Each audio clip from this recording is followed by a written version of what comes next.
Salam alaikum, Mazoul, bonsoir.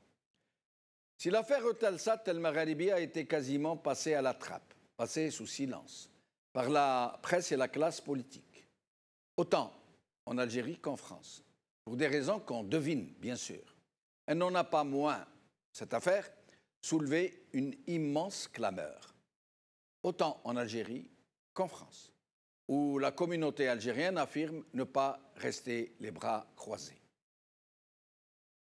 En Algérie, pendant que les Algériens continuent d'occuper la rue et de dire leur refus d'un coup d'État qui ne dit pas son nom, la classe politique qui se dit d'opposition et la presse qui se dit indépendante semblent terrorisées par une vague d'arrestations et d'intimidations en tout genre. C'est cela qui explique, semble-t-il, cette absence de réaction dans l'affaire Eutelsat El Magharibi. La presse fait profil bas, évitant soigneusement de couvrir les événements qui fâchent, ou alors juste à minima. Et la classe politique, dont des députés continuent de siéger dans une façade de parlement, fait semblant de regarder ailleurs, ou dans le meilleur des cas, de faire de petites apparitions les vendredis, bien encadrées, vendredi désormais entré dans les mœurs algériennes. En tout état de cause, les chefs de l'armée, qui ne se cachent plus sous les habituelles et bien commodes façades institutionnelles, ne font pas que gronder et menacer. Ils semblent être décidés à passer à la vitesse supérieure, celle de la subversion tout azimut, monter les Algériens contre les autres. Et il semble bien qu'ils soient en train de nous concocter, via leurs alliés naturels, des potentats locaux dans le pays profond, qui ont barre sur les populations de leurs régions respectives, des ralliements au régime qu'ils veulent massifs, des ralliements autour du régime qui tient le pays.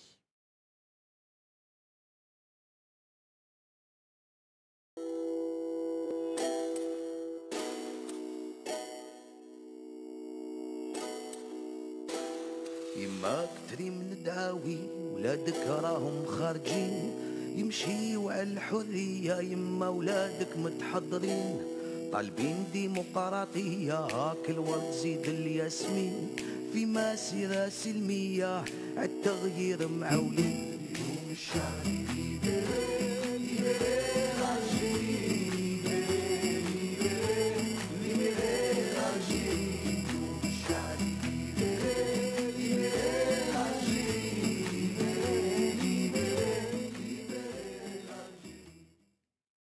Algérie, la macération, c'est le titre de notre émission d'aujourd'hui.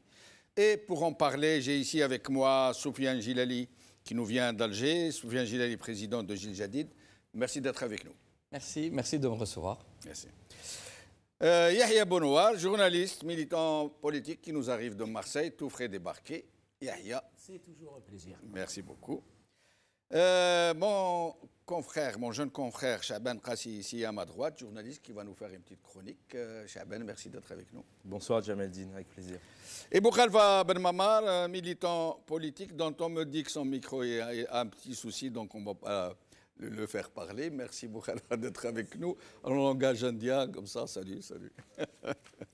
Alors, Chaban, depuis mardi dernier, El Magharibi a disparu des téléviseurs, pour ne pas dire des radars.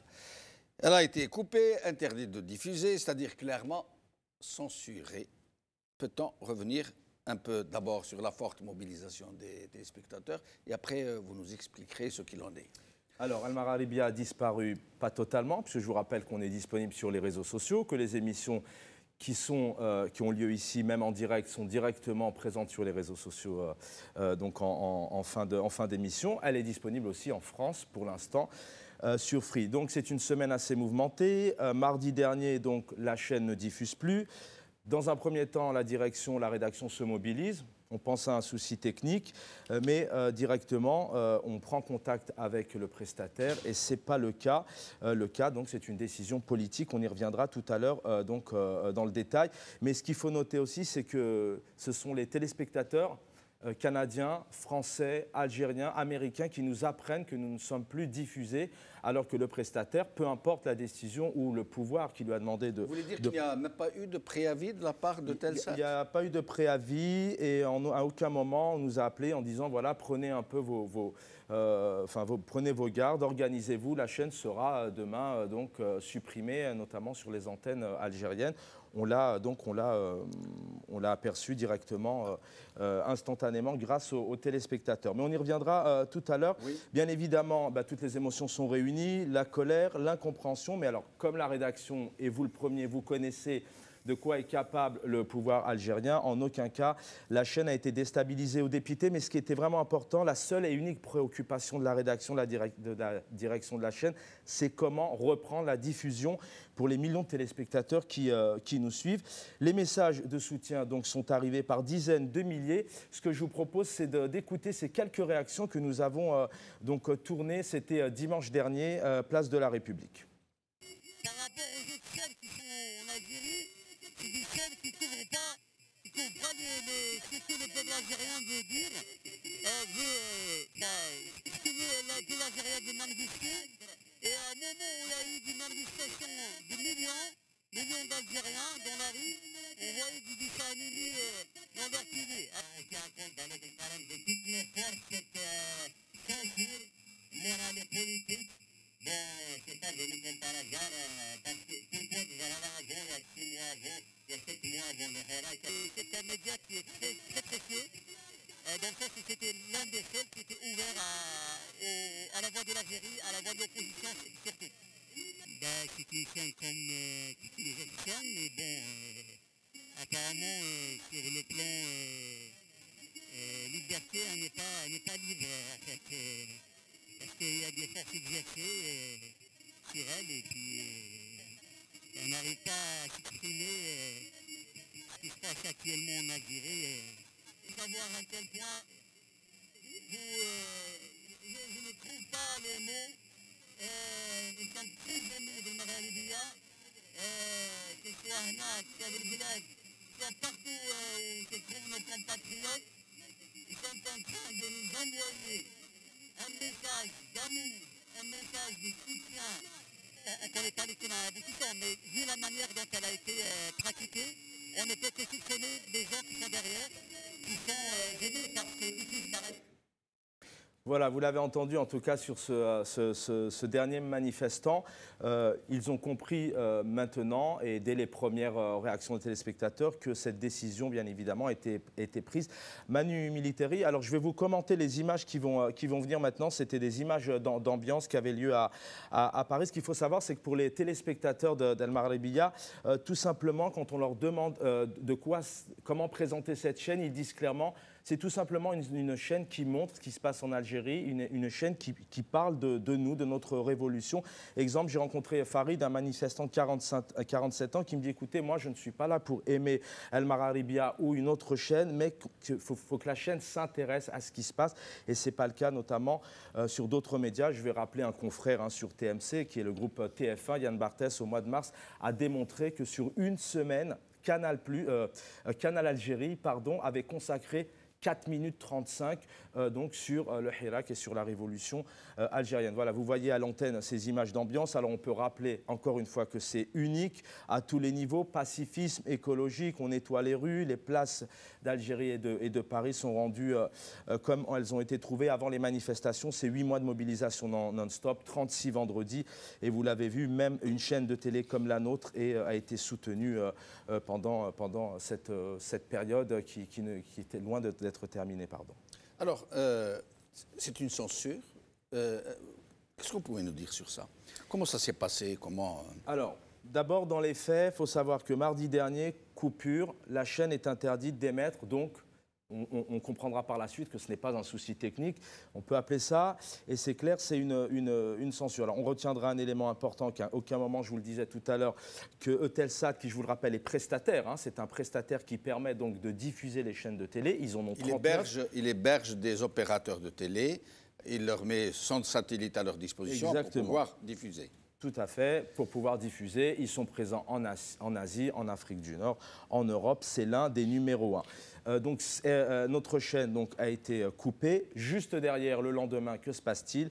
Donc la création de Hirak TV. Et vendredi, aux alentours de 19h30, on apprend instantanément C'est-à-dire que... que le Maghrebi a usé de Hirak TV pour contourner un peu cette censure. Mais nous avons été rattrapés et on nous a encore fermés. Exactement. On nous a encore fermés. Alors, vous allez avoir à l'écran ce premier mail. Donc, c'est mercredi 18 octobre que nous avons reçu ce premier courrier de notre prestataire Noursat, car nous passons par un premier prestataire qui s'appelle Noursat. Et Noursat, lui, se débrouille avec Eutelsat pour vous donner un peu le schéma. Alors, que faut-il retenir de ce mail? 4 points essentiels. Eutelsat a reçu, c'est ce que nous dit ce mail, a reçu une lettre du gouvernement algérien déclarant que les deux chaînes, Al Maghribia 1 et 2, n'étaient ni conventionnées, ni autorisées à diffuser ou à avoir une quelconque activité en Algérie. Deuxième point, on nous invite à contacter le ministère de la Communication algérien pour avoir une copie de la décision. Troisième point, Eutelsat doit se conformer aux lois algériennes comme stipulé dans nos contrats. Et puis le deuxième point, on nous dit même qu'il vous est demandé de prouver à travers une licence algérienne que vous êtes autorisé à fournir des programmes. Alors une seule et unique réponse, j'ai envie de vous dire, que El Maghribia ne dépend pas de l'Algérie, encore moins de la France. C'est une chaîne britannique, c'est connu. Donc, en aucun cas, c'est une société de droit algérien. En aucun cas, elle est régie par la législation algérienne. Donc, elle n'a pas besoin d'être conventionnée ou d'avoir une autorisation par l'Algérie. Pour vous donner un exemple, c'est comme si demain, le pouvoir algérien décidait d'enlever TF1, d'enlever BFM, d'enlever LCI, d'enlever Rayuno, pour avoir une pensée à nos Italiens. Donc là, il y a 2 points. Non seulement c'est bafouer la liberté d'expression, c'est couper l'information aux Algériens et aux Algériennes, puisqu'à partir du moment où on coupe une chaîne de télé, c'est qu'on ne donne pas accès aux médias. Pour vous raconter une anecdote, j'étais en Algérie il y a quelques temps. Heureusement que j'étais seul dans le salon, puisqu'à un moment donné, je zappe avec la zappette et je tombe sur une chaîne de télé qui n'est pas du tout adéquate au pays, qui n'est pas du tout dans les mœurs de l'Algérie, encore moins de la famille en général dans le monde entier. Donc je pense que peut-être que le pouvoir algérien devrait s'intéresser à ce genre de chaîne de télé où on pourrait avoir accès. Et encore, légalement, il n'a pas le droit parce qu'elle est reçue en Algérie à travers les ondes. On est d'accord. Et que dans le ciel, il n'y a pas de mur. On est d'accord. C'est juste pour faire une comparaison qu'à la fois, elle s'intéresse à une chaîne qui montre totalement ce qui se passe. Ce sont vraiment des images courantes. Tout le monde est invité ici, tout le monde peut s'exprimer.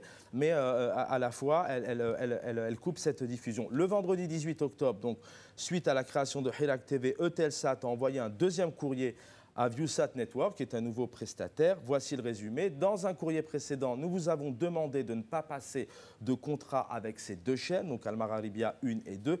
Aujourd'hui, cette chaîne est de nouveau sur les ondes, avec un nom différent, Hirak TV. Il nous a été demandé à nouveau, c'est-à-dire par le régime algérien. Très bien, vous me prenez les mots de la bouche. Ouais. Par les mêmes autorités d'enlever cette chaîne. Donc Eutelsat vous demande de stopper la diffusion de cette chaîne jusqu'à nouvel ordre. Voilà un petit peu, c'est clair, net et précis. Donc c'est Eutelsat qui le dit clairement dans ses courriers. Il semble que Eutelsat soit coutumière du fait. On dit que ce n'est pas son premier essai. Et oui, Eutelsat n'est pas à son premier essai. Alors rapidement, Eutelsat, je vous le disais, c'est 39 satellites pour que les téléspectateurs comprennent tout de même. C'est l'un des premiers opérateurs mondiaux de satellites commerciaux, l'Inde, l'Asie, le Moyen-Orient, l'Europe, l'Afrique. C'est une société de droit français. Elle est dans le 15e arrondissement, 70 rue Ballard. On en parle tout à l'heure avant de terminer cette chronique. Elle a été créée en 1977 et en 2001, Eutelsat est privatisée, mais devient une société anonyme, mais elle est toujours en organisation intergouvernementale, c'est-à-dire qu'elle a un investissement, un actionnaire qui est BPI France, qui est un actionnaire français à hauteur de 26,4% pour l'État français. Donc la France a son mot à dire. Alors, pour répondre à votre question, on est en octobre 2016. L'entreprise française Eutelsat suspend la diffusion d'une chaîne kurde, Met Nuj TV, qui elle est en Belgique et qui parle donc en kurde. Il y en a une autre aussi qui est sans décision de justice. Alors, elle prend la décision de couper. Voilà. Pour cette chaîne de télé qui est Med Nuj TV, j'espère que je prononce bien, elle sera donc coupée le 3 octobre 2016 à partir de 10h. Donc la raison invoquée par Eutelsat, c'est là où c'est important. Le contenu n'est ni conforme aux directives relatives à l'ordre public contenues dans notre accord, ni avec les lois qui régissent la distribution de la télévision en Europe et dans les pays environnants.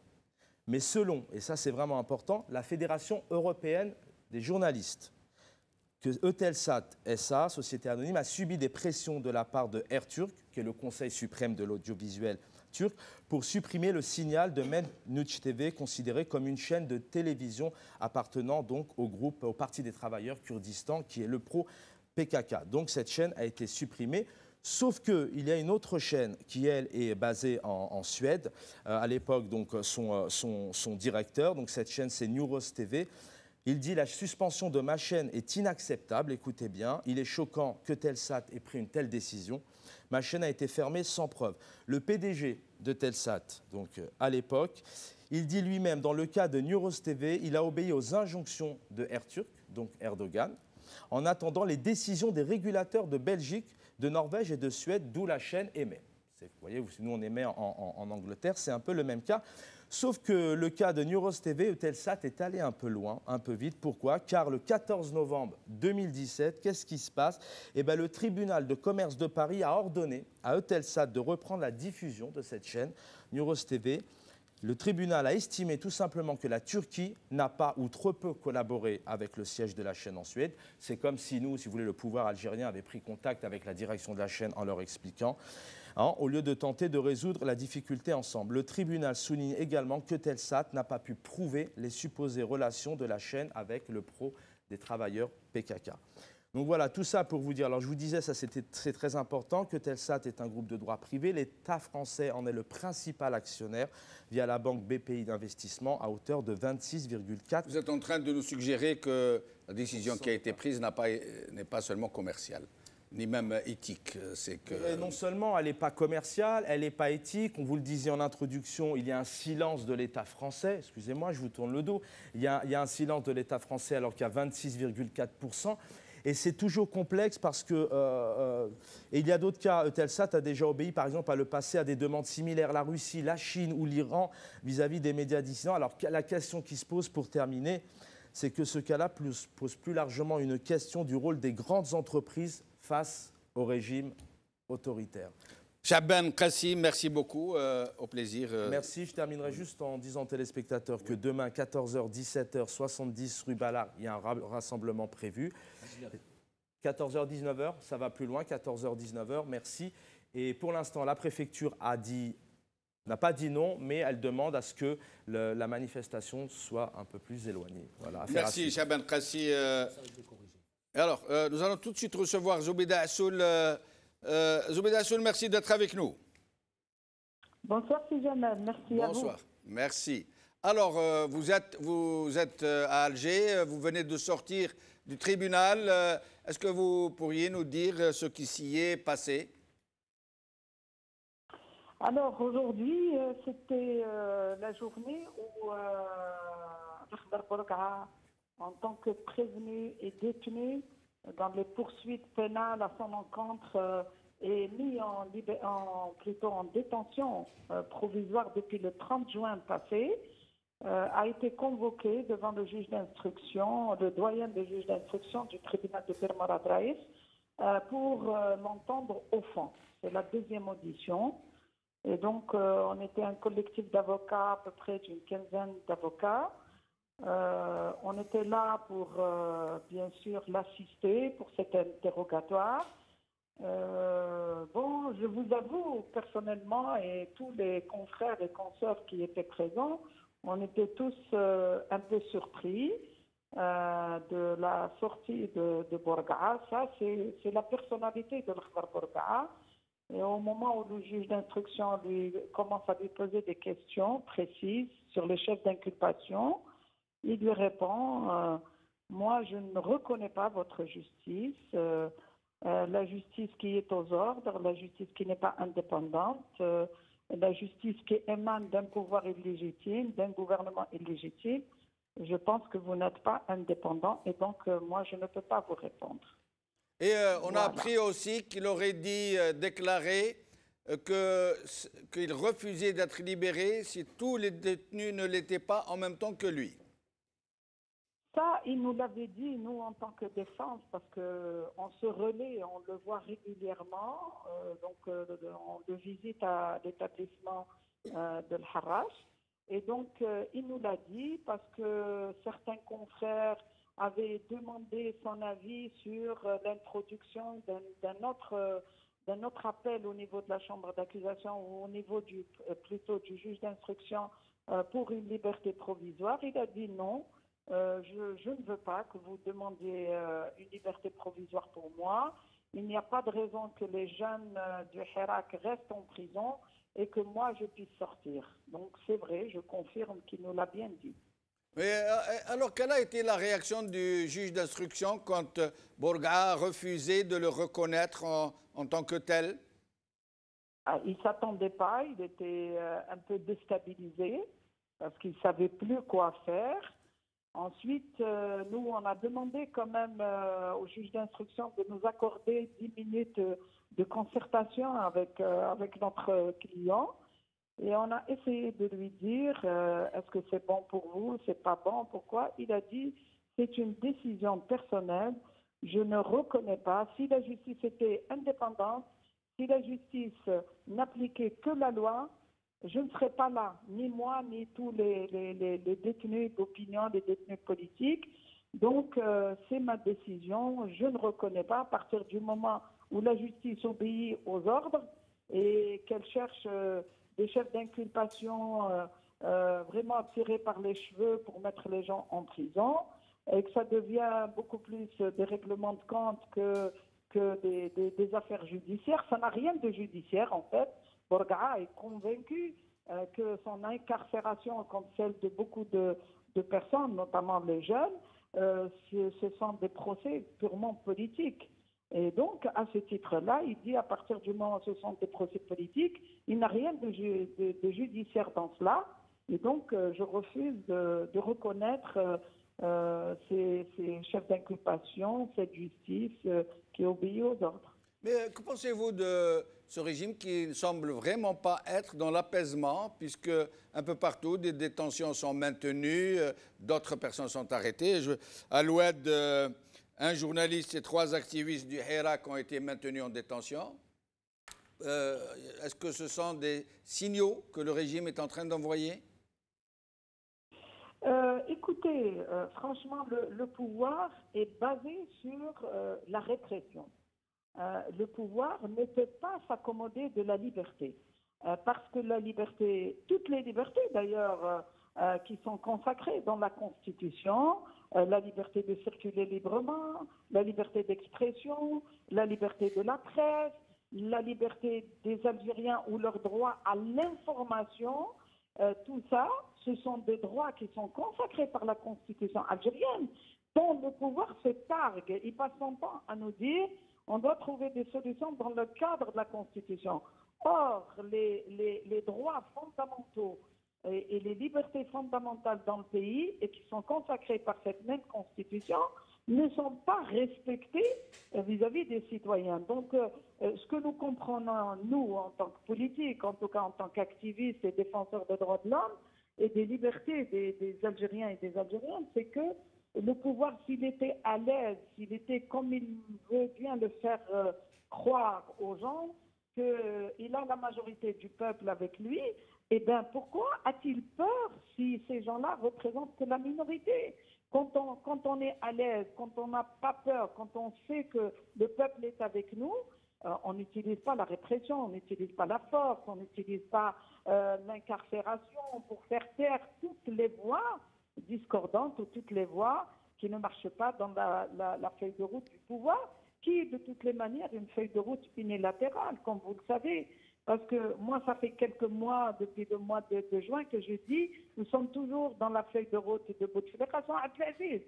C'est-à-dire que c'est un pouvoir qui continue, qui veut maintenir ce système, qui veut maintenir l'opacité, qui veut maintenir le pouvoir par la force. Zoubida Assoul, merci. Avec la liberté. Zoubida Assoul, merci infiniment. Au plaisir de vous revoir dans cette même émission, j'espère. Sofiane Djilali, sur cette sortie, comme dit Maître Zoubida Assoul, de l'Khdar Bourga'a, qui dit ne pas vouloir répondre au juge d'instruction, puisqu'il ne le reconnaît pas, puisqu'il ne reconnaît pas la justice algérienne, ni même, a-t-il dit, le gouvernement, il a dit, vous êtes tous illégitimes.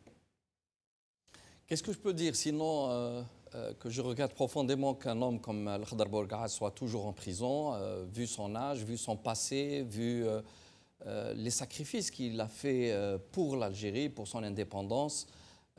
C'est un homme qui a toujours porté à bout de bras les principes. C'est absolument malheureux de le voir aujourd'hui en prison. Donc, quels que soient les reproches qui auraient pu lui être faits pour avoir dit quelques phrases qui n'auraient pas plu aux régents du pays, mais il ne mérite absolument pas d'être en prison, ni lui d'ailleurs, ni tous ceux qui sont en prison pour des raisons d'opinion, de position politique ou d'une action telle que manifestée dans la rue d'Alger, dans les rues d'Alger. Donc, encore une fois, c'est profondément regrettable. C'est un officier de l'ALN. Voilà. De l'ALN de l'intérieur. De l'ALN de l'intérieur. Oui, précision. Je me rappelle que du temps de Boumediene, il a dit « Je refuse d'obéir aux ordres de quelqu'un qui a passé tout le temps de la Révolution à dormir en pyjama. » Ouais, pendant que lui combattait au maquis. C'est un officier de l'ALN qui n'a pas peur, qui a déjà payé chèrement le prix, 7 ans en prison sous Boumediene, à l'isolement total après des mois et des mois de torture. Et il sait qu'aujourd'hui, je pense qu'il sait qu'il mène un très beau combat et peut-être son dernier combat. Et il n'a pas envie de céder. Il a bien raison de dire aux magistrats que le magistrat est illégitime, puisque les magistrats, maintenant, après avoir fonctionné à la Shkara et au téléphone, fonctionnent au talkie-walkie, pour le dire de manière très populaire, et qu'ils exécutent les ordres des généraux. Sinon, aucun, ni Bourgass, ni les autres, ne seraient en prison s'il n'y avait pas eu les ordres des généraux. Donc il est conscient de tout ça, et il a pris sa décision. Il s'est mis dans la tranchée avec le peuple algérien, comme il l'a fait pendant la guerre de libération, et je pense qu'il n'en sortira pas. Oui, je pense que, comme l'a dit Yahya, c'est un officier de l'ALN, mais au-delà de ça, c'est une personnalité qui s'est transcendée le jour où il a décidé quand même de s'offrir, entre parenthèses, à son pays. Il est dans, je pense aussi, il ressent le poids de la responsabilité qu'il porte en tant que symbole, parce que la liberté... c'est un symbole, hein. Oui, c'est un symbole, et je pense que, comme toutes les personnes qui s'inscrivent dans l'histoire, donc ressentent le poids de cette responsabilité, et quelque part aussi, ne faisant pas du paternalisme indécent, donc indique à son niveau, à sa façon, une voie à suivre, qui reste, c'est très difficile pour moi de l'exprimer ainsi, mais qui reste celle du sacrifice. Mais ce n'est pas du sacrifice vain, puisque lui, ayant survécu à la guerre de libération, ayant survécu au geol du sinistre Boukhara, est porteur d'espoir malgré tout, porteur d'espoir même dans la position qu'il occupe. Parce qu'aujourd'hui, notre révolution a accouché d'autres paradigmes en rupture totale avec tout ce qui s'est fait jusqu'à présent.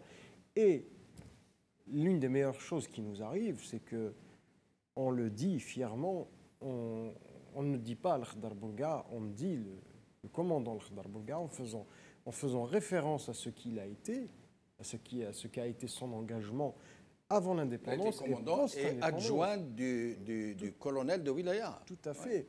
Ouais. Et c'est des personnes qui avec 50 ans d'écart par moment par rapport à des jeunes manifestants aujourd'hui qui portent cette révolution, se retrouvent en symbiose. Et plus, il a 86 ans. Oui, mais il se retrouve en symbiose, alors que...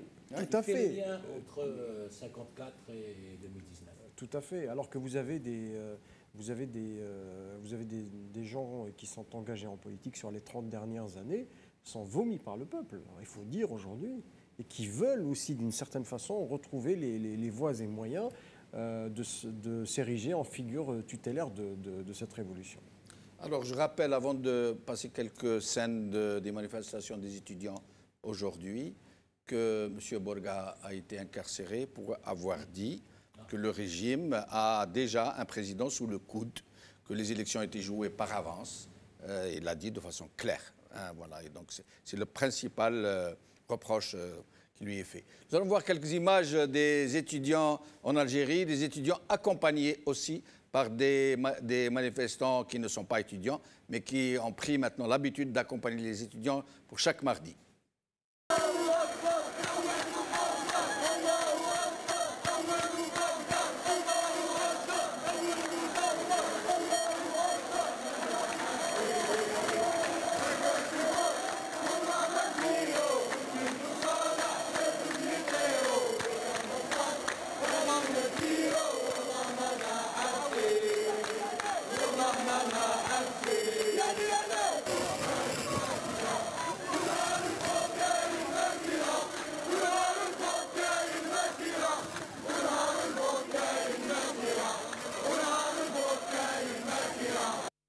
أصل السلطة شعبية منظومة تربوية عدالة حقيقية كفاءة وطنية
Je voulais lire, ils ne voient pas ces gens qui sont à la tête du régime, qu'ils ont face à eux un peuple déterminé, qui veut vraiment changer les choses et que plus jamais ce ne sera comme avant.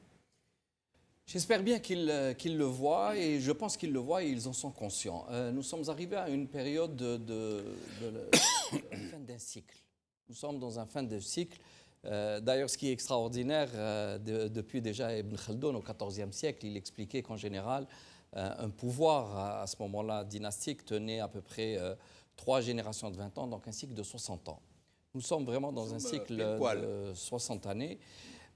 Il est clair maintenant que les gens qui ont été au pouvoir, qui ont décidé pour l'Algérie, qui ont décidé pour les Algériens, dans un système qui répondait peut-être en 1962 à une réalité historique, est un système qui est en complet déphasage par rapport maintenant à la population algérienne. Les Algériens ont une autre vision de la vie, ils ont fait un saut qualitatif incroyable, ils sont maintenant très souvent instruits et ils savent ce qui se passe dans le monde, même ceux qui n'ont pas eu la chance d'aller jusqu'à l'université, et parfois même pas au lycée, mais ils savent très bien utiliser les appareils de la nouvelle technologie, ils sont branchés sur les réseaux sociaux, ils voient ce qui se passe, ils comparent, et donc il y a une telle perception d'une autre vie, d'une autre vision, qu'à l'évidence, le pouvoir est devenu totalement anachronique.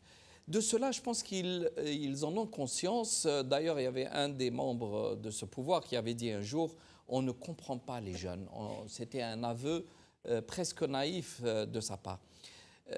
Je pense sincèrement que nous vivons les soubresauts d'un régime qui est déjà condamné. Ils le savent eux-mêmes. Alors, il y a 2 raisons qui peuvent expliquer cette façon de faire. Il y a le profil des personnages qui sont à la tête du pouvoir, à commencer par le chef d'état-major, qui semble être d'une grande pugnacité, qui tient à rester au pouvoir. Mais il y a aussi, je pense, que le reste de ce qu'il y a maintenant, les noyaux durs de l'État algérien, parce qu'on revient en réalité à la réalité ultime, c'est-à-dire que l'État algérien qui s'était construit à partir de 1962 sur la base de ce qui allait former l'institution militaire. Donc c'était l'action armée, c'est les gens en armes qui ont constitué les premiers noyaux essentiels de l'État algérien. Et donc là, on est en face de cette situation-là, où un régime politique s'est effondré sous le coup de boutoir du mouvement populaire depuis dès les premières semaines, puisque le régime politique représenté par Bouteflika s'est effondré, qu'une bonne partie de ses membres sont en prison, et qu'une fois le régime tombé, il ne restait plus que ce qui représentait l'État, l'État dans ses structures sécuritaires. Vous pensez que d'un tel régime, d'une telle mafiocratie, excusez-moi si je vous semble un peu excessif, on peut dire que c'est un État? Écoutez, la mafiocratie, à l'évidence, a dirigé le pays. Je pense que les preuves, on n'a même pas besoin de les présenter. Elles sont là, vivantes, derrière les barreaux, dans les cellules d'Al-Harrach et ailleurs. Et pas seulement. Aussi, c'est ceux qui les ont fait rentrer en prison. Peu importe, les plus importants sont ceux qui les ont fait rentrer en prison. Les preuves qu'il s'agissait d'une mafiocratie sont là, puisque le pouvoir actuel, d'une manière ou d'une autre, qu'il soit complice ou lui-même commanditaire ou accompagnateur, peu importe, mais les preuves sont là devant tout le monde. Il y a des dossiers de corruption. Et comment peut-on dire de ces gens qu'ils sont un État? Un État, c'est quand même des structures qui existent. Il y a une administration, il y a des impôts, il y a, vous avez de l'eau au robinet, il y a une sécurité, une police. Les institutions, en termes d'institutions, ce ne sont que des trompe-l'œil qui ne sont pas... Nous ne sommes pas dans un État de droit, mais il y a un État. On ne peut pas nier. Il y a des décisions qui se prennent, elles se font appliquer, sauf dans des exceptions telles qu'on vient de le voir aujourd'hui avec Sel Khadr Bourga'a qui refuse complètement l'autorité de l'État. Ce qui fait que petit à petit, la société a été amenée à isoler en fait le pouvoir. Le pouvoir aujourd'hui est ultra minoritaire dans sa mentalité, dans sa façon de faire, dans sa vision propre de ce que peut être un État. Donc, à l'évidence, nous nous dirigeons vers des changements profonds qui vont bouleverser le paysage politique algérien, et c'est là où on doit, entre guillemets, négocier ce tournant. Il ne faut absolument pas que cela aille dans un sens... Nous allons y revenir. Je retiens ce mot, je retiens ce verbe de négocier. Mais Yahya Bouanouar, moi, très franchement, je ne dis jamais État algérien. Je suis peut-être excessif, je suis peut-être... pour moi, c'est un régime, c'est une mafiocratie qui a fait main basse sur la notion de l'État, qui a éradiqué toute forme d'État dans ce pays et qui n'en a laissé que des façades en trompe-l'œil. À votre avis? Il y a des structures qui ont été mises en place pour faire fonctionner un petit peu la vie de tous les jours des Algériens. C'est ce qu'on appelle l'État. Mais à partir du moment où il est une proie entre les mains d'une mafia, puisqu'on le reconnaît, on a du mal à dire un État. Parce que même la mafia avait des structures et un code d'honneur, etc. Et toute la problématique est là. Et ceux qui ont fait fonctionner, ceux qui ont dirigé cet État, entre guillemets, sont encore au pouvoir. Il faut rappeler que ce sont les généraux, les militaires, depuis 1962 pour des raisons historiques, qui ont continué à faire fonctionner, qui ont ensuite bâti une vitrine civile derrière laquelle... Une vitrine qu'ils appellent État. Qu'ils appellent État civil, derrière laquelle ils se cachaient, et le peuple a détruit cette vitrine civile. Et le roi est nu. Et le roi est nu depuis le 2 avril et le départ de Bouteflika. La logique aurait voulu qu'ils s'empressent à reconstruire une autre vitrine civile. C'est ce qu'ils essaient de faire, sauf que cette fois-ci, le peuple dit non, il ne vous appartient plus de mettre une vitrine et de continuer à diriger derrière cette vitrine. Il est en train de leur dire, et ça sera sans vous? Sans vous, rentrez dans vos casernes et laissez-nous construire un État, un vrai État. Et là aussi, nous reviendrons pour parler de cette notion de négociation. Voilà, juste un mot, oui. C'est que Sofiane Djilali a dit c'est la fin d'un cycle. Oui. Et c'est un enchevêtrement entre deux cycles. Le deuxième cycle a commencé le 22 février. Et nous sommes dans ce fameux clair-obscur. Mais le premier cycle est toujours là, obstiné. Bien évidemment, ils s'accrochent, ils essaient de s'accrocher, ils manipulent avec à l'ancienne, et une petite division par-ci, un peu de répression par-là, mais c'est fini. Tout ceci est fini, cette nouvelle génération ne va pas accepter ces petites manœuvres. Bon, ça fait mal à ceux qui sont en prison, ça fait mal aux jeunes qui aujourd'hui se cachent pour ne pas se faire arrêter, ça fait mal au pays depuis 6 mois alors qu'on aurait pu passer à autre chose. Mais c'est de l'arrière-garde, c'est un combat qui est terminé. La nouvelle Algérie a commencé à naître le 22 février. Évidemment, ça se passe, ça prend du temps, mais on y va de toutes les façons. Boukhalfa, sur cette notion d'État. Moi, je dirais que, bon, malheureusement, l'État post-indépendance s'est construit sur les décombres de l'État colonial, y compris ses structures sociologiques. Il s'est construit, un État s'est construit en 62. Il s'est construit sur les décombres de l'État colonial, y compris les structures sociologiques dont on a hérité, puisque aujourd'hui, on peut le dire, les structures sociales sur lesquelles s'est appuyé le colonialisme, le régime de Boumediene, ou de Ben Bella y compris, se sont appuyés dessus. Donc il ne faut pas le dire, il faut le dire sans retenue. Par contre, moi je pense que la vision d'Ibn Khaldoun est largement corroborée, même plus loin. Et je dirais, j'essaie d'avoir une réflexion un peu dialectique en me disant que quand une situation atteint sa contradiction, donc à la couche d'elle-même de ce qui va... et je pense que le régime algérien a porté en lui cette déficience à la fois de légitimité. L'État, au sens moderne du terme, on n'a pas d'institution, mais je dirais qu'on a une somme de corps constitués, puisque le pouvoir s'est appuyé sur ces... pas sur des institutions, mais il s'est appuyé sur ces différents corps constitués, sécurité y compris. On va reprendre, si vous voulez, même les noms des différents Wali, donc ça a toujours été des gens qui ont appartenu anciennement à des familles qui ont collaboré avec le colonialisme. Jusqu'à aujourd'hui, vous allez trouver une flopée d'aristocrates à l'époque du colonialisme, mais qui se sont retrouvés des hauts commis de l'État, un enchevêtrement qui peut se vérifier aujourd'hui sur le terrain, pour bien le nommer, Monsieur Zalaouni, l'ancien ministre. Je ne pense pas que le mal est autrement plus systémique. Oui, il est beaucoup plus profond. Oui. Et la nature aussi, la nature du rapport clientéliste qui a été créé par cet État avec ses citoyens, et le démontre, il le démontre encore.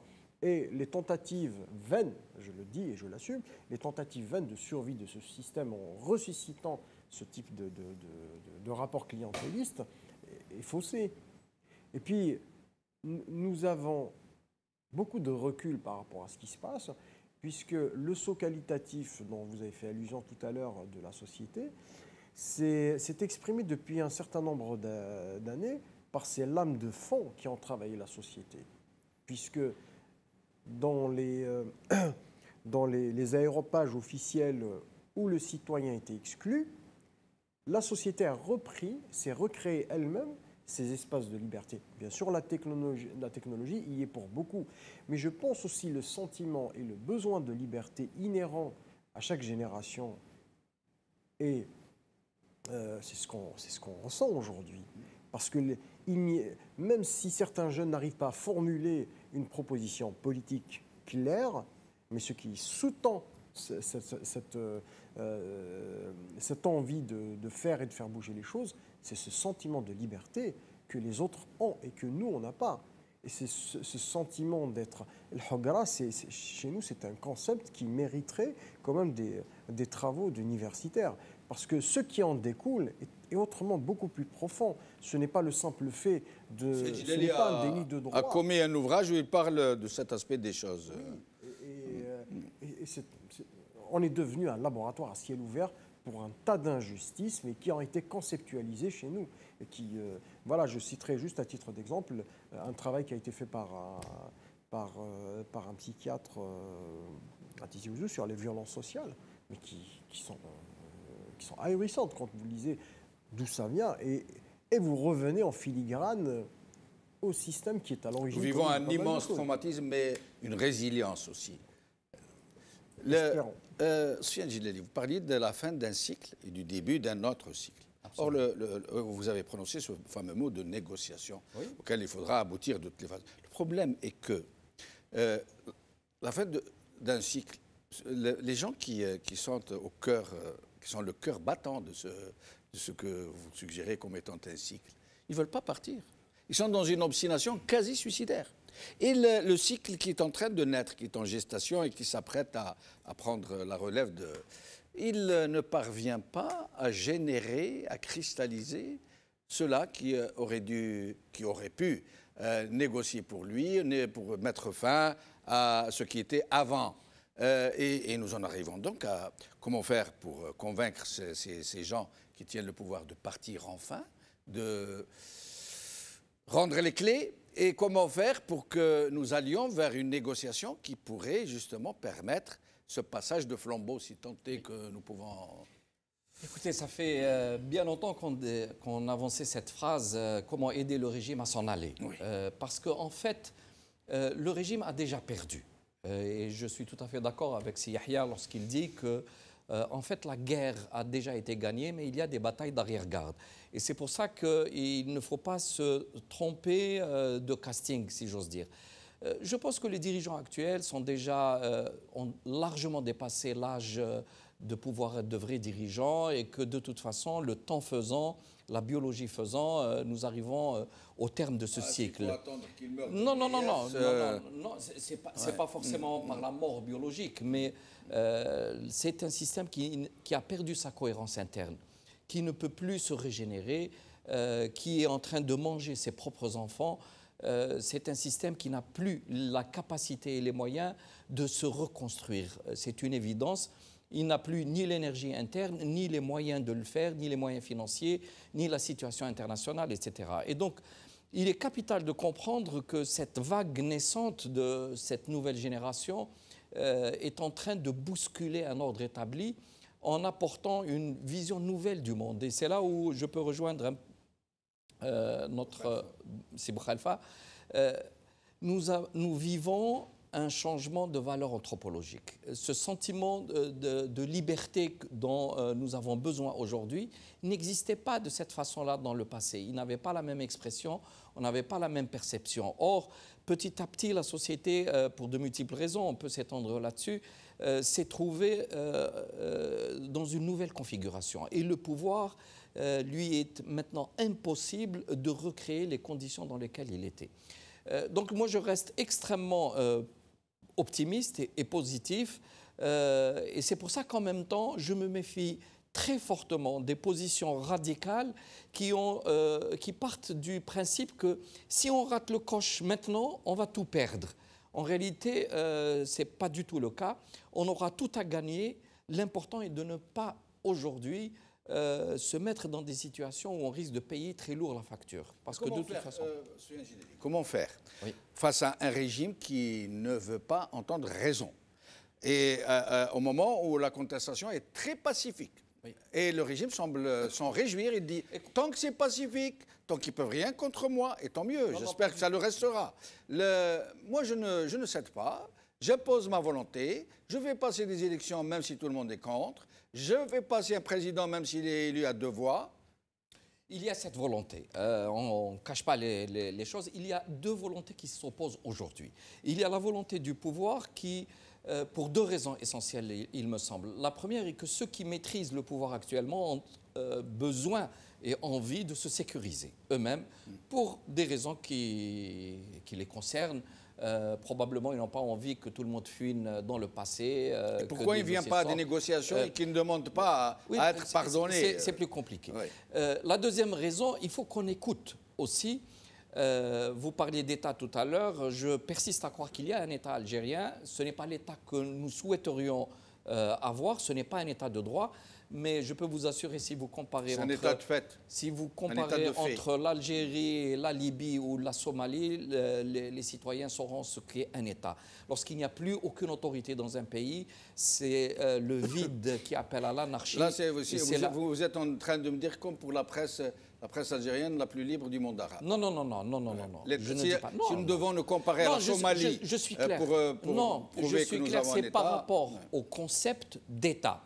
Maintenant que nous le qualifions d'un État non démocratique, d'un État qui n'est pas de droit, je suis avec vous. C'est clair. Nous devons passer à cette étape-là, c'est-à-dire construire un pouvoir qui devienne légitime par des procédures démocratiques et qui doit s'exercer dans le cadre d'un État de droit. Mais comment y arriver? Comment y arriver en l'état des choses aujourd'hui? Vous savez très bien qu'il y a un rapport de force qui est en train de s'établir. Le mouvement populaire, depuis le 22 février, a déjà atteint des résultats fantastiques. Encore une fois, je répète, le régime politique s'est effondré. Reste maintenant la substance profonde de ce qu'est un État. Maintenant, il s'agit de reconstruire un État de droit par le biais de cette négociation. Cette négociation va se faire avec des atouts. L'atout, c'est le mouvement populaire avec cette vigueur, cette détermination. C'est aussi les difficultés économiques et financières qui pointent à l'horizon et qui ne permettront pas à un pouvoir, quel qu'il soit, de reconstruire le même système d'allégeance qu'il y avait. C'est aussi la situation sécuritaire autour du pays, car une déstabilisation de l'Algérie poserait d'énormes problèmes, non seulement aux voisins, mais aussi éventuellement même à l'Europe et en France. Et donc, sans compter ce changement de génération qui, petit à petit, est en train de faire une pression immense sur les dirigeants, y compris à l'intérieur de l'institution militaire. Mais Soufiane Djilali, oui, allez-y, poursuivez, j'ai une question précise. Donc, globalement, le pays est dans une dynamique positive, il va aller vers le changement. Tout ça, ça fait des pressions très importantes. Il faut simplement arriver à ouvrir un véritable canal de dialogue et de négociation. Et c'est là où je voulais vous... Merci de m'avoir donné la possibilité de faire une transition sur cette question. Je vous demanderai de répondre assez rapidement pour que nous puissions tourner un peu. La négociation. Ces gens-là sont en train de vous dire « je ne négocie pas, je ne suis pas autour de la table, il n'est pas question que je sois partie prenante. Moi, je suis l'arbitre. Négocier entre vous, il dit même pas négocier, il dit dialoguer entre vous, papoter entre vous. Il ne veut pas négocier. » Écoutez, je pense que le pouvoir actuellement a une chose en tête, c'est arriver à avoir un président de la République pour se donner de l'espace pour régler les problèmes qu'il n'a pas pu régler dans les 9 mois précédents. Il ne peut pas les régler tant qu'il n'a aucune légitimité et à la limite, il n'a plus de légalité. Puisqu'un pouvoir est légal lorsqu'il y a une reconnaissance mutuelle de la part des autres pays. C'est-à-dire qu'il veut un président fantoche de façade pour pouvoir faire comme il a fait du temps de Bouteflika et des autres. De manière probablement à entrer en négociation directe ou indirecte ou sous le nom de dialogue ou tout ce que l'on veut pour qu'il y ait des changements à apporter au niveau du système politique algérien. Donc une constitution à revoir, des élections très sérieuses à revoir, une série de chantiers à mettre sur la table. Le pouvoir actuellement, pour des raisons de sécurité personnelle, mais aussi de maîtrise du changement, ayant peur du changement brutal tel qu'il s'était présenté en 92, a très probablement des raisons aussi de vouloir un petit peu canaliser tout ça. Donc à nous de savoir faire bouger cette force d'inertie et de convaincre d'aller vers les véritables réformes dont on a besoin. Je partage en partie ce que dit Soufiane Djilali, mais pas en totalité. On connaît tous ce système et je pense qu'il le connaît très bien, notamment depuis maintenant le départ de Bouteflika. Le pays est géré par des sécuritaires.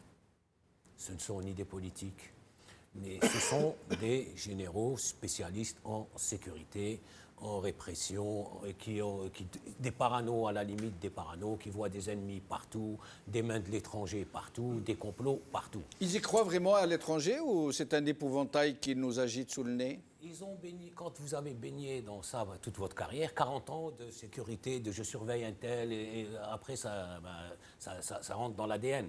Et donc, ils pensent que les pays se gèrent de manière sécuritaire, alors qu'on construit pas des nations de cette manière. Ce sont les peuples qui construisent des nations avec des institutions démocratiques.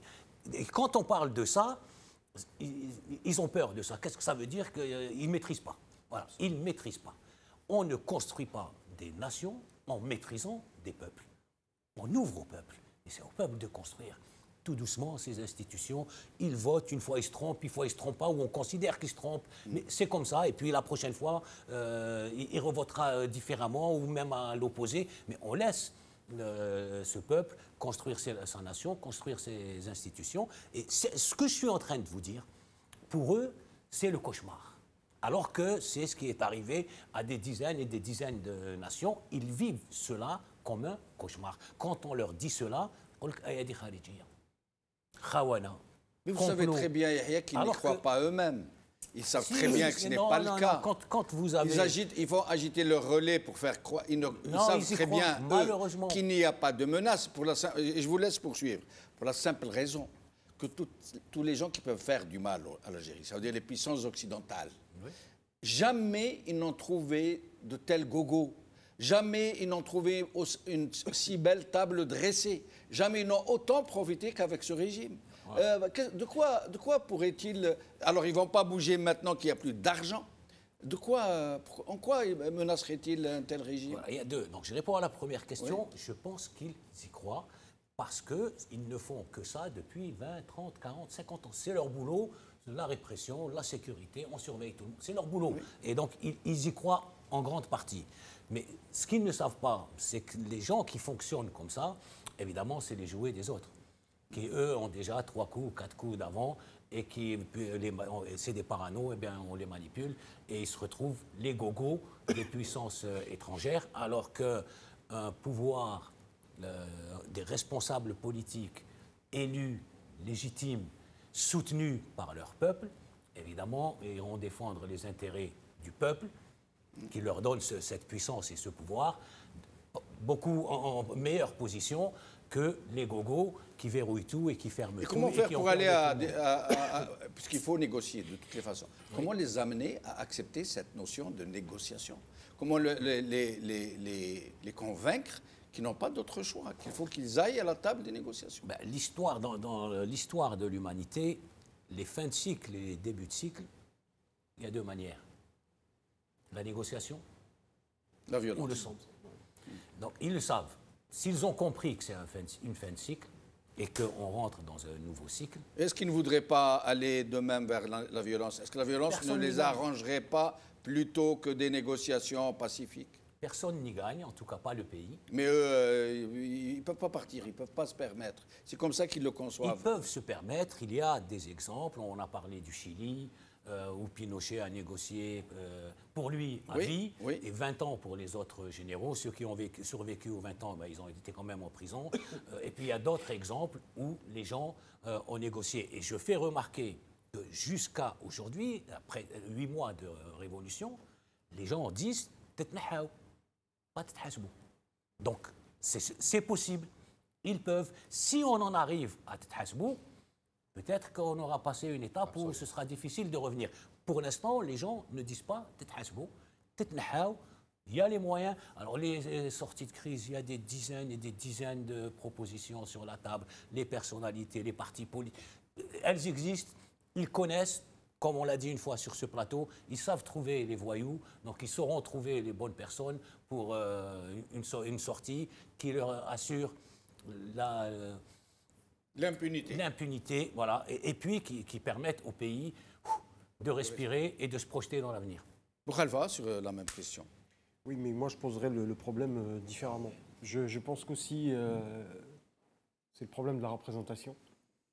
Qui va s'asseoir de l'autre côté de la table. Voilà, moi je porte une vision, et j'ai horreur du mot « jeu », ce n'est pas prétentieux de ma part. Je pense qu'à l'intérieur des structures qui défendent un projet démocratique, tant que dans ces structures, il n'y a pas un devoir et un droit d'inventaire qui est utilisé par... Ces porteurs, on ne pourra pas avancer non plus, parce qu'il faudrait que ces partis, ces organisations puissent se mettre en phase avec la société. Parce que si ce qui se passe depuis le 22 février n'a pas eu un effet d'électrochoc sur les structures politiques, sur les partis politiques... Visiblement, non. Ou alors, peut-être qu'ils sont dans une position de repli et se sentent acculés. Je ne sais pas. Je sais que j'ai certaines informations, mais il y a aussi des résistances à l'intérieur de ces partis qui ont accompagné ce régime depuis 30 ans, qui, dans le meilleur des cas, pour certains, ont servi d'alibi démocratique, et dans le pire des cas, pour d'autres, ont été de fidèles serviteurs et affidés. Donc, si déjà on ne fait pas le ménage à notre niveau et que ce droit d'inventaire n'est pas invoqué. Les choses. Non, je ne complique pas les... Oui, c'est juste pour dire que non, l'inventaire va se faire. Si on entre dans une phase de transition relativement longue qui permettra dans un temps nécessaire à la société de faire émerger de nouveaux partis politiques, une nouvelle offre politique, de nouveaux leaders politiques qui sortiront de manière naturelle et non pas des laboratoires. Oui, eh bien, quand il y aura des élections, le peuple choisira parce qu'il aura accès à tout le monde de manière libre. Mais on ne parle pas que des élections, on parle parce qu'il y a un fait. Et à chaque fois qu'il y a des événements comme ceux que nous vivons, il y a de toute façon de nouvelles légitimités qui sont consacrées. Celle-là, quid de ces légitimités qui seront consacrées? Est-ce qu'on va se retrouver avec la brochette de partis politiques qui se sont retrouvés en 2014 en essayant de faire franc? Est-ce que c'est avec ça qu'on va se retrouver? Ça a été atomisé le 22 février. Oui, mais justement, et je pense que beaucoup d'états-majors politiques n'en ont pas encore pris conscience. Et pour eux. Voilà. Et le drame aussi, c'est que une partie de la société... elle est largement en avance par rapport à ça. Et ils attendent aussi qu'il y ait un renouvellement à l'intérieur de ces structures. Il faut faire confiance au peuple. Il faut faire confiance en cette jeunesse. Je me permets de vous interrompre. Nous allons passer quelques images des manifestations. On parle d'El Magharibi à Qanat Cheb. Puis, nous allons revenir sur un dernier sujet. Il semble que ce régime soit tenté, il y a comme une tentation dans l'air, pour s'en sortir, pour se trouver un échappatoire, de provoquer une sorte de division entre les Algériens.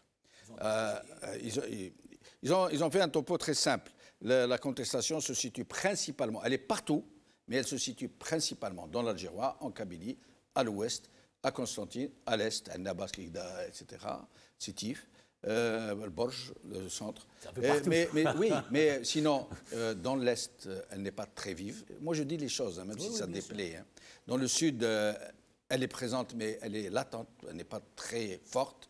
Et donc, le régime pense investir dans les régions où il y a le moins de hirak, si je peux dire, pour essayer, là où il y a beaucoup de potentats locaux, là où il y a beaucoup d'alliés naturels du régime, pour essayer de semer les graines de la division, faire sortir des gens, comme il le faisait du temps du cachirisme, dans la rue pour crier Yahya Gaït Salah, Kada, l'élection, patati. Nous allons voir quelques images et nous revenons sur ce sujet.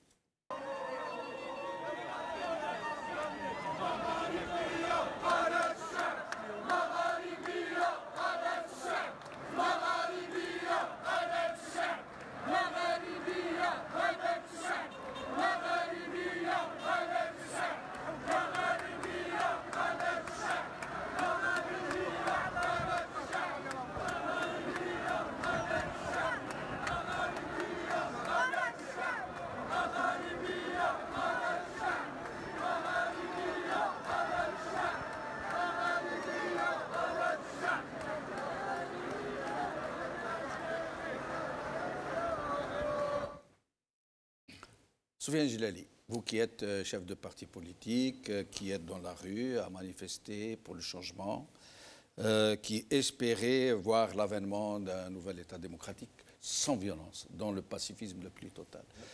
Est-ce que vous ne craignez pas que ces apprentis sorciers qui, à chaque fois, font tomber la grêle dévastatrice, à chaque fois qu'ils nous promettent la pluie bienfaisante, est-ce que vous ne craignez pas qu'encore une fois, ils ne puissent nous plonger dans la violence?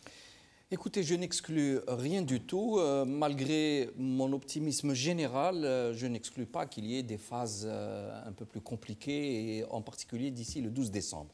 Le pouvoir, pour mettre en application sa feuille de route, doit passer par cette élection, et il va se donner les moyens, y compris en mobilisant la partie de la population qui peut lui être favorable. Je l'ai dit depuis quelques semaines, je sais que ça n'est pas toujours acceptée, en particulier par les militants du Hirak. Ils aimeraient tellement entendre dire que 100% des Algériens sont contre le pouvoir, mais je ne pense pas que ce soit la bonne approche. Je réaffirme encore une fois ici que je suis complètement avec le mouvement populaire. J'ose même croire que nous y avions contribué très sérieusement quelques mois auparavant ou depuis plusieurs années même. Et donc il n'y a pas de doute sur mon adhésion à ce mouvement populaire. Mais pour bien conduire ces transformations, il faut prendre aussi en considération le réel.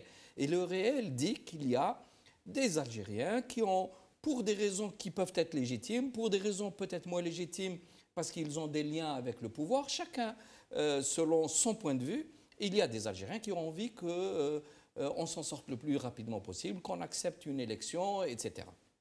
Et donc, le pouvoir, bien entendu, va jouer sur ça. J'allais dire presque c'est de la légitime défense. Il se dit tous les vendredis et les mardis et d'autres jours, il y a des manifestations contre moi. Moi aussi, je vais rassembler mes ouailles et montrer que je suis soutenu. Là où le danger pointe, c'est que si jamais il y a une tentative de manipulation, d'instrumentalisation de la rue d'un côté ou de l'autre, ça devient absolument criminel. Rien n'est à exclure, encore une fois. Et c'est pour ça que très tôt, vous vous rappelez, j'avais une sainte horreur de ce qui se préparait sous le nom de la désobéissance civile, donc ce n'était absolument pas connu dans quelles limites ça devait se faire. Et je ne souhaite vraiment pas qu'il y ait de dérapage, car les prémices d'une solution sont là, quel que soit X, c'est un régime qui est fini, le peuple est uni pour demander le changement, et ce changement va advenir, tout comme à l'aube, le soleil finira par se lever, puisque pour reprendre cette expression, entre les deux, mon cœur balance, mais la nuit se retire et le soleil le jour va se lever. Yahya, vous ne craignez pas que le régime pourrait parvenir à diviser les Algériens en les instrumentant les uns contre les autres? Vous savez très bien, moi je viens d'une région que je connais très bien, qui va de l'extrême est à l'extrême ouest, hein, toutes les hautes plaines, les hauts plateaux, c'est des populations prises en otage par des potentats locaux, par des relais du régime.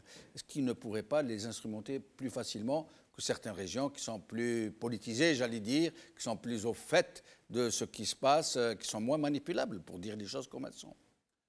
Le régime a tout tenté. Ils ont déjà essayé de diviser, ils ont tout fait. Ce que vous venez de dire, notamment ces régions qui s'étendent de l'Est à l'Ouest de l'Algérie, où on continue à faire des lectures anciennes. Oui. Ceci n'existe plus de cette manière. C'est-à-dire qu'aujourd'hui, est-ce que vous pouvez, vous, faire la différence entre un jeune Algérien, un jeune Tunisien, un jeune Marocain, un jeune Libyen? Ils s'habillent de la même manière, ils écoutent la même musique, ils supportent les mêmes équipes de football. Et c'est valable en Algérie, qu'on soit à Alger ou sur les hauts plateaux. Donc ceci existe de moins en moins. Les Ayans ont de moins en moins de pouvoir, notamment sur cette jeune génération. Et s'ils le pouvaient, si le régime avait vraiment une base sociale à peu près conséquente, il aurait été aux élections dans des conditions de démocratie. Et il aurait sorti les gens sans vendredi à lui. Voilà, il aurait été aux élections. Il n'aurait pas mis des gens en prison, il aurait ouvert les médias et il y aurait été confiant puisqu'il a une base sociale sur laquelle il peut compter. Il n'a plus de base sociale. Les dernières élections fraudées, c'était du 30% ou 25%, mais en réalité, c'était la moitié. C'est-à-dire le régime tout confondu. Majorité et opposition, ça doit faire du 10-15%. Depuis le 27, ça a dû encore se fracturer parce qu'on imagine l'état dans lequel se trouvent les anciens FLN et RND. Donc, sinon, s'il avait un petit peu de base sociale... Et vous pensez qu'il ne serait pas capable de de mobiliser, entre guillemets, ces populations, excusez, moi je n'aime pas ce mot, ces populations une partie du peuple. qui sont plus fragilisées que le Nord, qui sont prises en otage par des potentats locaux, qui considèrent, moi un jour, je parlais à quelqu'un de mon bled, de mon pays, comme on dit, je lui parlais de ce régime, il m'a dit, tu es en train d'insulter l'État, Doula.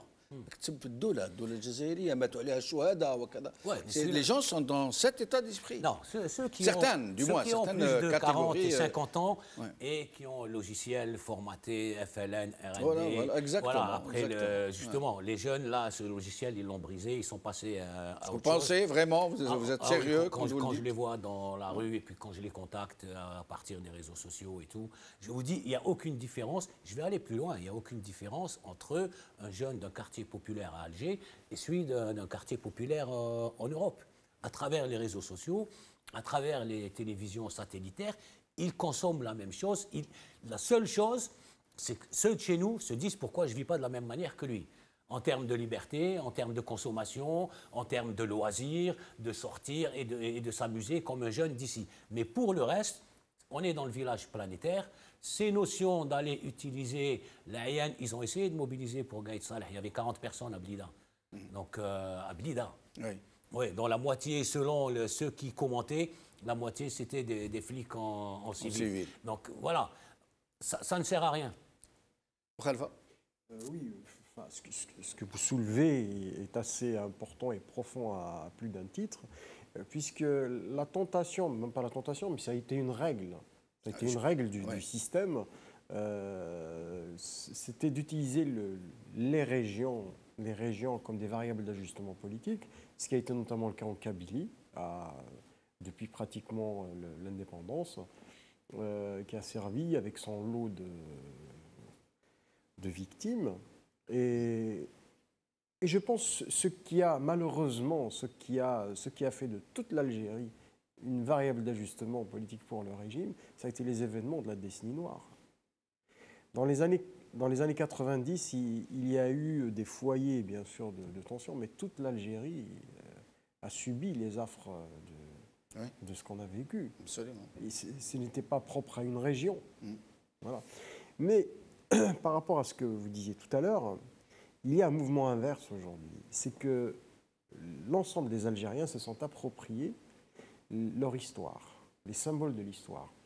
Beaucoup d'Algériens, pas redécouvrent, mais assument ce qui était quand même inscrit dans la mémoire collective et malheureusement travesti par le système, qui est cette mémoire des résistances populaires, qui n'est pas quelque chose d'anodin, puisque sur l'ensemble des territoires, il y a eu des résistances populaires. Et si vous allez aujourd'hui, il y a une résurgence à la faveur de ce que nous vivons depuis le 22 février, de ces résistances dans la mémoire collective. Et c'est quelque chose qui est formidable parce que les gens l'assument, le portent, et ils se font porter par ça aussi.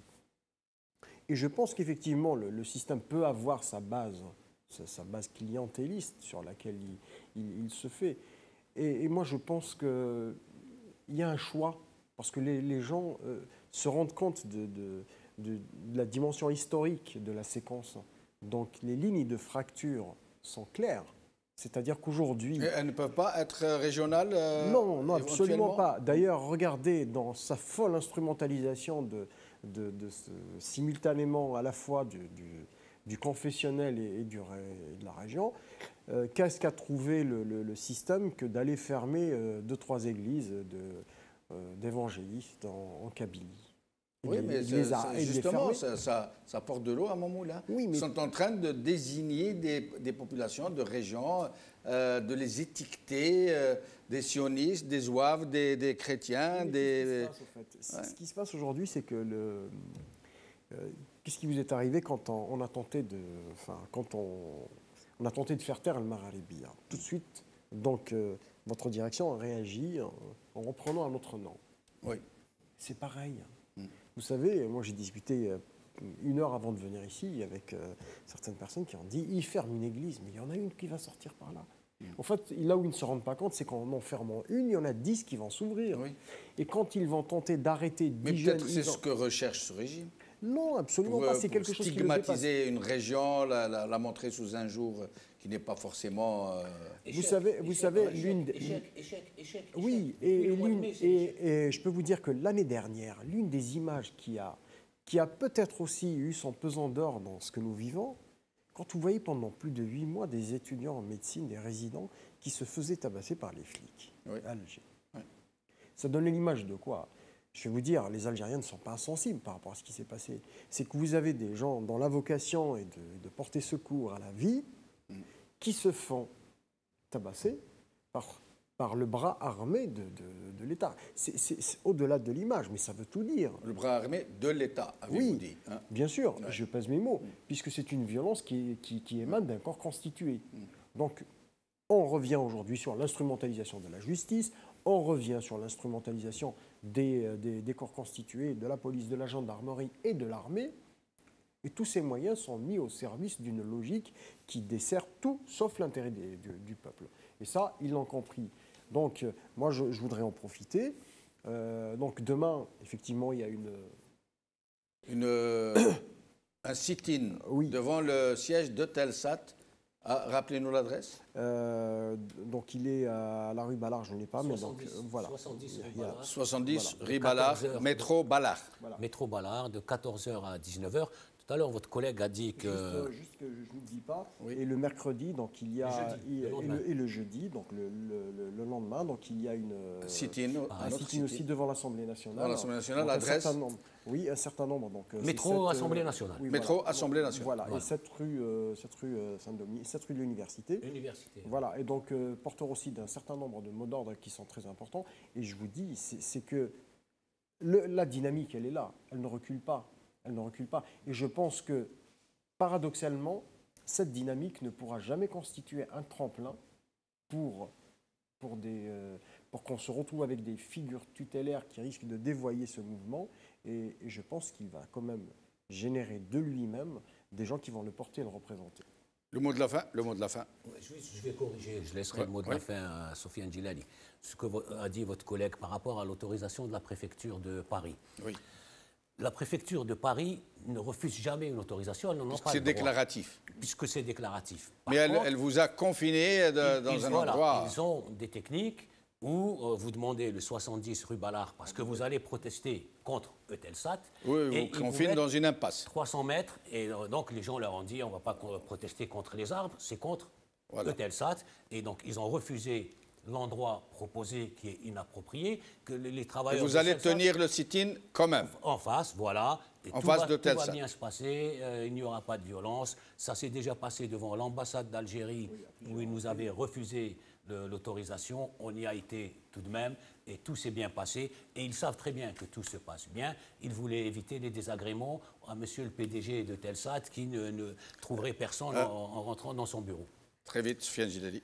Oui, juste quelques petits mots dans cette phase historique de l'Algérie où l'ancien n'en finit pas de partir et où le nouveau arrive à éclore quand même. Je pense que des débats sereins, sans l'émotionnel, sont extrêmement importants. Les Algériens veulent comprendre ce qui se passe, ils veulent avoir de l'espoir, mais un espoir vrai, et non pas simplement des mots. Le populisme a pendant très longtemps fait du mal au pays. C'est le moment de reconstruire quelque chose sur la vérité des choses, sur la sincérité et sur un véritable engagement. Merci Sofiane Djilali, merci Yahya Bonouar, merci Chaban Qassi, merci Boukhalifa Ben Mamar, merci Zoubida Assoul, merci à Bouraoui, docteur Bouraoui, que j'ai oublié hier, Amira, de remercier. Et merci à vous, chers amis. Nous sommes la Selmiya toujours. Et surtout aujourd'hui et à partir d'aujourd'hui, parce qu'ils vont tout faire pour nous monter les uns contre les autres. On reste ensemble, côte à côte, jusqu'à la victoire finale. Merci, Bqaw ala khair.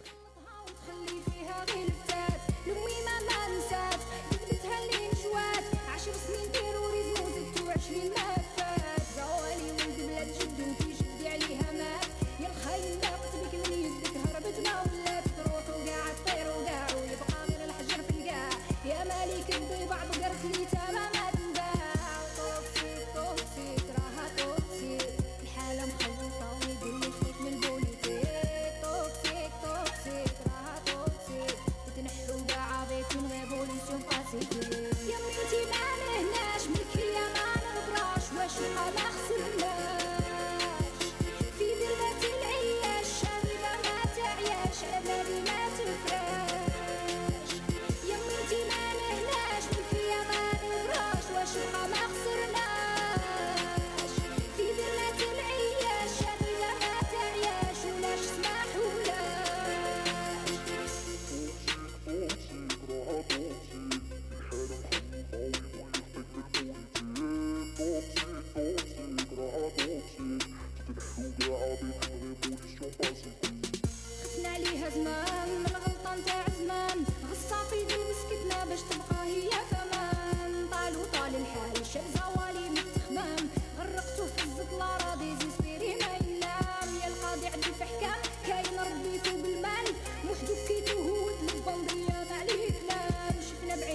وبقينا حاصلين بين وبين بين حكم الميت ولا الشر وكلاش القتالين طحتو في اليدين ما نسمحو اليوم الدين نموتو ماشي خسارة وتبقى بلادي في العينين ضحيتو بالقلالين مازال شافية قنتورين باسي كريمينال تروحو فيها كاع يا السراقين حرية لا بديل درنا ومبقيناش خايفين خرجنا قلنا كلمتنا وليلو ما رانا راجعين حرية لا بديل درنا مبقيناش خايفين خرجنا قلنا كلمتنا وليلو ما رانا راجعين توكسيك توكسيك راها توكسيك الحالة مخلطة ويقول يفتك من البوليتيك توكسيك توكسيك راها توكسيك اسمع السون استغل دي توكسي نقيلك ودنيك يا